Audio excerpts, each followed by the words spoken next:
Sometimes we don't feel we're enough. Dulu rasa lah macam tu, rasa macam aku dah dapat macam-macam, aku dah buat itu ini, aku dah capai, tapi rasa tak cukup.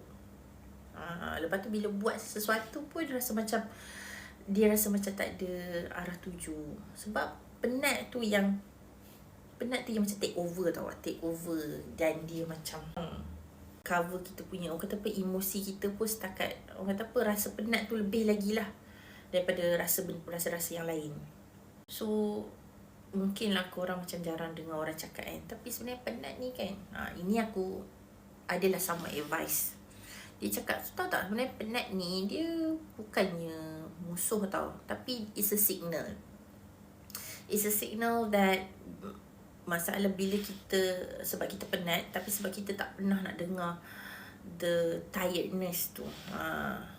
Kadang-kadang bukan hidup kita ni yang terlalu berat pun. Sebab semua orang ada ujian masing-masing, semua orang ada cabaran masing-masing. But sometimes kehidupan, yes, it can be so tough,